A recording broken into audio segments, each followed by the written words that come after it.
আসসালামু আলাইকুম রহমতুল্লাহি অবরকাতুহ। সম্মানিত দর্শক, আজকের যে বিষয়বস্তু নির্ধারণ করেছি আলোচনার জন্য, এটি আমার অন্যান্য ভিডিও থেকে একেবারে 180 ডিগ্রি অ্যাঙ্গেলে ভিন্নতর।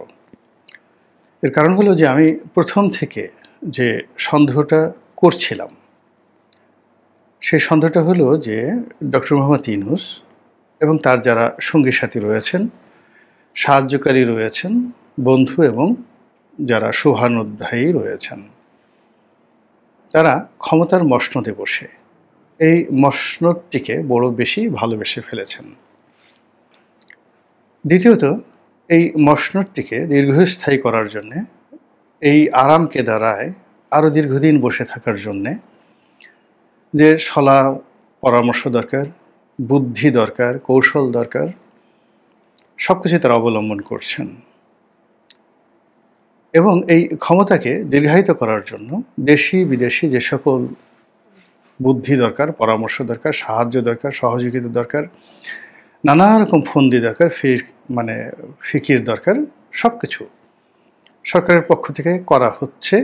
এইভাবে সেই গত 11 মাস ধরে আমরা অনেকেই যে সন্দেহ প্রকাশ করেছিলাম, সেই সন্দেহটি এখন কোন অবস্থাতে আছে এটা আপনারা যারা দর্শক তারা ভালো জানেন।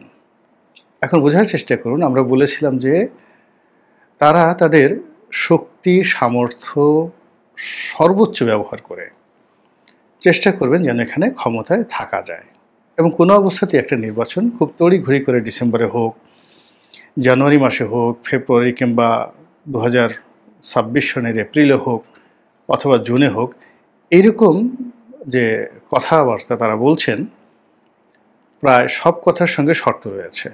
এটা হলে তো ওটা হবে, ওটা হলে তো ওটা হবে না। তারপরে তারা যে কথাগুলো বলছেন সে কথা আবার তাদের যারা কর্মী সমর্থক রয়েছেন, সাহায্যকারী রয়েছেন, তারা একই ভাষায় কথা বলছেন। আবার তাদের কর্মী সমর্থকরা রাজনীতির ময়দানে যে সকল কথাবার্তা বলছেন সেগুলো আবার এসে রাজপ্রাসাদ থেকে তারা সেগুলো সিল সাপ্পোর্ট দিয়ে দিচ্ছেন, এবং এভাবেই 2025 সনের জুলাই মাস শেষ হতে চলল। এখন জুলাই মাসের যে দিনটিতে, অর্থাৎ শেষ দিনটিতে আমি ভিডিওটি করছি, এখন পর্যন্ত সেই যে জুলাই চার্টার, সেই জুলাই চার্টার নিয়ে নানা রকম মিশ্র প্রতিক্রিয়া দেখা দিয়েছে। এটার একটা খসড়া তৈরি করা হয়েছে। কিছু কিছু রাজনৈতিক দল বলছে যে এই খসড়ায় তারা স্বাক্ষর করবে না, বা এটার মধ্যে আসলে জুলাইয়ের যে স্পিরিট সেটা ফুটে ওঠেনি। এটা একটা গতানুগতিক, যেটা 1990 সনের এরশাদ পতনের পরে যে একটা 3 জোটের রূপরেখা হয়েছিল, ওইরকম একটা ভাষা চুক্তি, যে চুক্তির কোনো আইনগত ভিত্তি নেই এবং যে চুক্তির কোনো ইনডেমিনিটি নেই। জুলাই আগস্টের যে বিপ্লবী যারা আছেন, তারা আগামীতে যে সকল বিচারের মুখোমুখি হওয়ার আশঙ্কা করছেন, রাষ্ট্রীয় সন্ত্রাসের আশঙ্কা করছেন, কিংবা আগামীতে যারা ক্ষমতায় আসবে তারা ইচ্ছে করলে এই জুলাই বিপ্লবীদেরকে যদি ফাঁসাতে চান, তো সেক্ষেত্রে যে সকল আইনি ফাঁকফোকর রয়েছে সেই ফাঁকফোকর বন্ধ করার জন্য তারা প্রথম থেকে জুলাই চার্টারের কথা বলছিল, এবং সেই জুলাই চার্টার হবে এরকম একটা চার্টার যা কিনা পুরো সরকার ব্যবস্থাকে পরিবর্তন করে ফেলবে। তারপরে এর মাধ্যমে ডক্টর মোহাম্মদ ইউনূসের কর্তৃত্ব এবং ক্ষমতা এককভাবে প্রতিষ্ঠিত হবে। সরকারের যে ধরন এবং প্রকৃতি এটা পাল্টে যাবে। এটি একটা বিপ্লবী সরকার হিসেবে আত্মপ্রকাশ করবে, এবং সরকারের যে কোনো সিদ্ধান্তই তখন আইনে পরিণত হবে। তো এরকম যে ডিমান্ড বিপ্লবীদের পক্ষ থেকে, সেটি এই যে জুলাই খসড়া করা হয়েছে, যেটাকে জুলাই চার্টার বলা হচ্ছে, সেটার যে খসড়া, সেই খসড়ার মধ্যে এই কথাগুলো না থাকার কারণে বিপ্লবীরা এটা মানতে চাচ্ছেন না।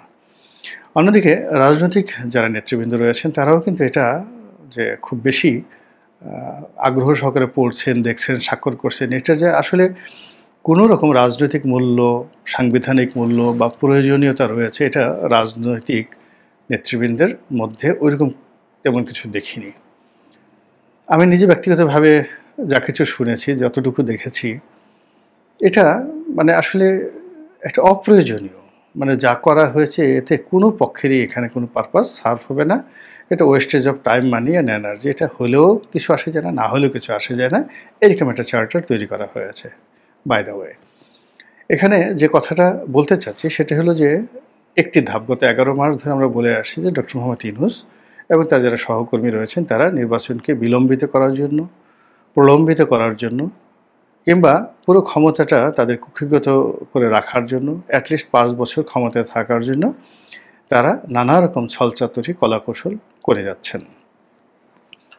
কিন্তু গত 15 দিনের যে খবর, সেই 15 দিনের খবর হলো যে ডক্টর মোহাম্মদ ইউনূস এবং তার যারা সহকারী রয়েছেন সরকারে, তারা তাদের যে ক্ষমতা, সেই ক্ষমতার ব্যাপ্তিতে ভারসাম্য হারিয়ে ফেলেছেন। যারা মন্ত্রণালয় চালাচ্ছেন, যারা দপ্তর চালাচ্ছেন কিংবা যে বিষয়গুলো তারা দেখছেন, সেই বিষয়গুলোর উপর তাদের যে পূর্ণ নিয়ন্ত্রণ রয়েছে, এই জিনিসটি এই 2025 সনের জুলাই মাসে এসে আমরা দেখলাম যে একেবারেই নেই। এর আগে আমাদের মনে হতো তারাই চালাচ্ছেন, কিন্তু তারা আরও দীর্ঘমেয়াদে চালাতে চান। আর এখন আমরা যেটা দেখতে পাচ্ছি সেটা হলো যে তারা চালাতে পারছেন না এবং তাদের কথা কেউ শুনছেন না, আর তারা কাউকে তাদের কথা শোনাতে বাধ্য করতে পারছেন না। ফলে মন্ত্রণালয়ের ভেতরে বাইরে, জেলা প্রশাসন, সচিবালয়, উপজেলা প্রশাসন, এর মধ্যে যে একটা সেতু বন্ধন থাকা দরকার, এটা মারাত্মকভাবে ব্যাহত হচ্ছে। এবং সবচেয়ে আশ্চর্য ব্যাপার হলো যে কেউ কারো কথা শুনছে না, দুর্নীতি লাগামহীন হয়ে পড়েছে এবং এই দুর্নীতি একেবারে টপ টু লো, প্রশাসনের সর্বোচ্চ স্তর থেকে একেবারে সর্বনিম্ন স্তর পর্যন্ত পাগলা ঘোড়ার মতো ছুটে চলছে। চাঁদাবাজি, চুরি, ডাকাতি, রাহাজানি, ছিনতাই, সামাজিক অবক্ষয় থেকে শুরু করে আরও যা কিছু রয়েছে, কোনো কিছুতেই নিয়ন্ত্রণ নেই। সমাজের নিয়ন্ত্রণ নেই, রাষ্ট্রের নেই, সরকারের নেই। ফলে কি হলো, অনেক যারা কন্টেন্ট তৈরি করেন আমাদের মতো, যাদের সমাজে বেশ পরিচিতি রয়েছে এবং দীর্ঘদিন ধরে, গত 30-40 বছর ধরে, কেউ হয়তো নামকরা সাংবাদিক, কেউ হয়তো নামকরা অর্থনীতিবিদ, তারা এই গত 15 দিন ধরে বলা শুরু করেছেন যে ডক্টর মোহাম্মদ ইউনূসের পক্ষে নির্বাচন দেওয়া সম্ভব নয়। মানে তার পক্ষে একটা নির্বাচন অনুষ্ঠান বা নির্বাচন পরিচালনা করা একেবারে অসম্ভব একটা বিষয়। কথাটা গত 2 সপ্তাহ ধরে দেশের প্রথিতযশা যারা সাংবাদিক, যারা বুদ্ধিজীবী, যারা সেই গত 3 দশক ধরে এদেশের রাজনীতির মাস্টার মাইন্ড, মানে তারা যেদিকে হেলেছেন রাজনীতি ওদিকে হেলেছে, তারা যার পতন চেয়েছেন তার পতন দীর্ঘমেয়াদে হয়েছে, তারা যার উন্নয়ন চেয়েছেন, যাকে হিরো বানাতে চেয়েছেন, তারাই হিরো হয়েছেন।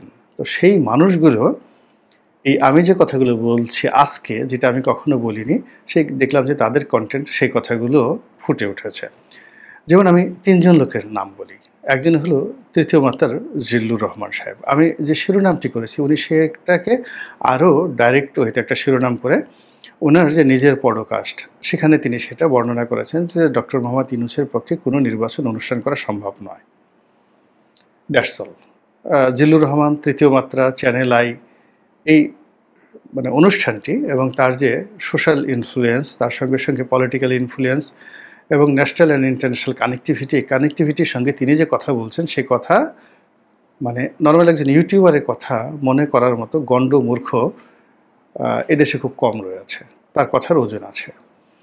দ্বিতীয় যে ব্যক্তি, তিনি নুরুল কবির সাহেব, সাংবাদিক নুরুল কবির সাহেব।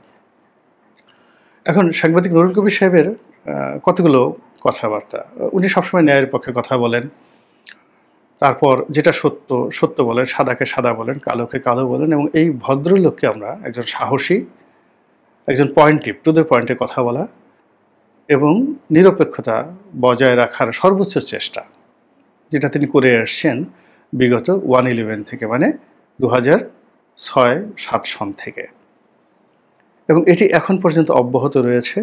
কেবলই মাত্র ওনাকে একবার একটু বিব্রত হতে দেখেছিলাম, সেটা হলো উনি RTVর একটি অনুষ্ঠান, সেই অনুষ্ঠানে সত্য কথা বলা শুরু করছিলেন, আর ঠিক সেই সময়টিতে বেনজির ছিলেন সেখানে আইজিপি।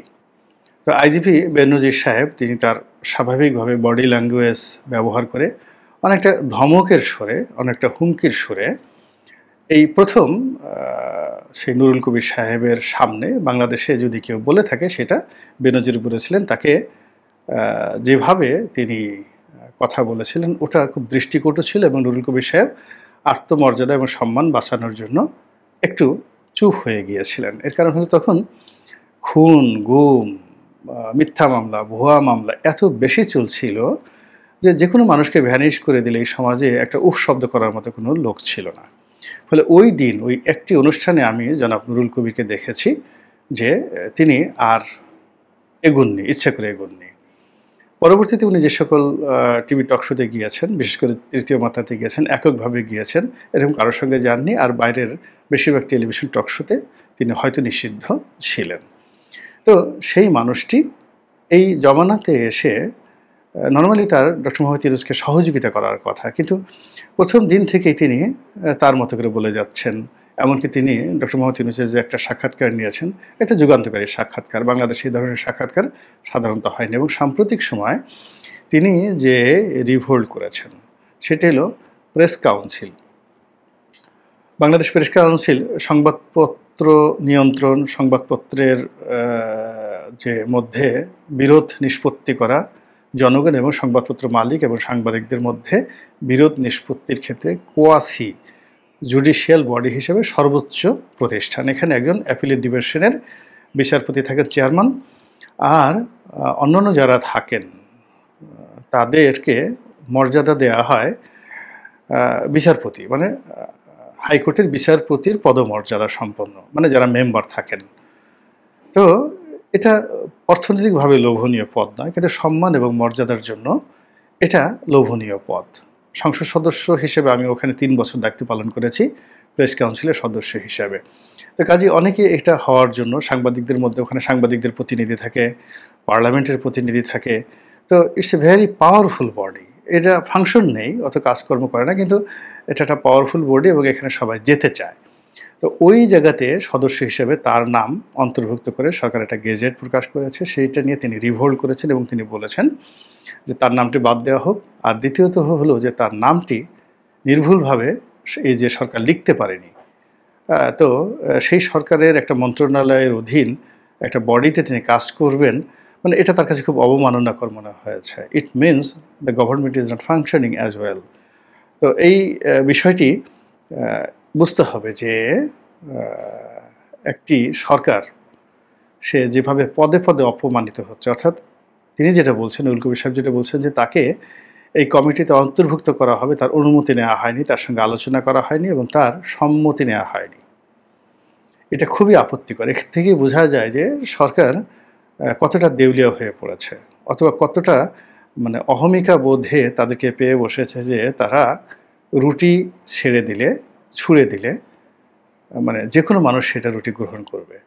মানে একটা জিনিস আছে না, আমরা যেভাবে বিভিন্ন নিকৃষ্ট প্রাণীকে বসে রাখার চেষ্টা করি মাংসের টুকরো ফেলে দিয়ে, খাবার দিয়ে, ঠিক এইভাবে পদপদবি দিলেই যে কোনো মানুষ দৌড়ে আসবে। তো এই সমাজে যে এখন নুরুল কবিরদের মতো মানুষ আছে, এটা সরকারের ডিকশনারিতে যে নেই, এটা সরকারের একটা বড় ব্যর্থতা।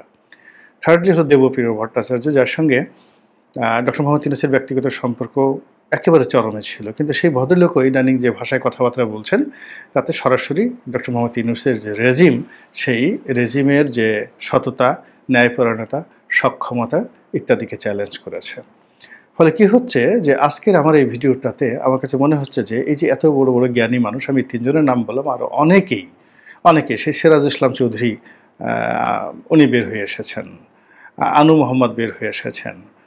তো ওনারা কিন্তু গত 11 মাস 12 মাস কথা বলেন, তারা চোখ বুজে তারা ডক্টর মোহাম্মদ ইউনূসকে সমর্থন জানিয়েছেন। তো এভাবে যখন অনেক লোক বের হয়ে এসেছেন, তখন আমরা একটা স্থির সিদ্ধান্তে ইজিলি পৌঁছতে পারি যে এখন সরকার বা ডক্টর মোহাম্মদ ইউনূস যদি চানও, তিনি আসলে একটা সুন্দর নির্বাচন করতে পারবেন না। তার হাত পা অবশ হয়ে গিয়েছে, তার কণ্ঠে জড়তা এসেছে, যেটা খুব সুন্দরভাবে দেবপ্রিয় ভট্টাচার্য বলেছেন যে এরকম অবোধ সরকার, এরকম নিরীহ সরকার আর আমরা কখনো দেখিনি। মানে তার সারা শরীরে এমন শিশুসুলভ একটা যাকে বলে ভাবসাব চলে আসছে, যেটাকে আপনি বলতে পারেন অবোধ, মানে যার বোধ শক্তি নেই। শিশুদের যেভাবে বোধশক্তি থাকে না, ওরকম বোধশক্তি নেই। অথবা ধরুন প্যারালাইজড, আপনি টুক্কা দিচ্ছেন শরীরে, চিমটি দিচ্ছেন, খামচি দিচ্ছেন, কিংবা সরকারকে আপনি ভেংচি কাটছেন। আপনার সারা শরীর যদি প্যারালাইজড থাকে, আপনি তো রেসপন্ড করতে পারবেন না, অবোধ হয়ে যাবেন। অবশ শিশুর মতো আপনি হাসতে থাকবেন বা মুখ নাড়াতে থাকবেন, এই জোর। এটা হলো অবোধ সরকার। তো এইরকম একটা নিরপরাধ সরকার, মানে যে সরকারের মধ্যে কোনো অপরাধ বোধ নেই, সে সবসময় মনে করে আমার ভিতরে আমি একটা জান্নাতি, আমি সমস্ত বিচারের ঊর্ধ্বে, তো আমি সব কিছুর ঊর্ধ্বে, আমি যা বলবো তাই হবে।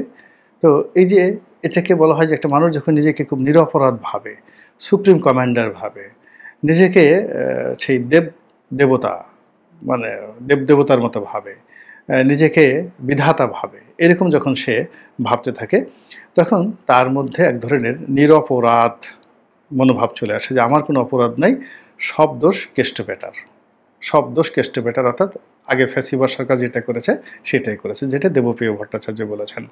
তো এরকম যে ন্যারেটিভগুলো চলে আসছে ডক্টর মোহাম্মদ ইউনূসের বিরুদ্ধে, সেই ন্যারেটিভ দিয়ে আর যাই হোক না কেন, নির্বাচনের মতো একটা জটিল, কুটিল, একটা চ্যালেঞ্জিং বিষয় করা বা হাত দেওয়া বা এটি পরিচালনা করা বলতে গেলে অসম্ভব। মহান আল্লাহ আমাদের সবাইকে হেদায়েত দান করুন এবং হেফাজত করুন। আসসালামু আলাইকুম রহমতুল্লাহি ওয়া বারাকাতুহু।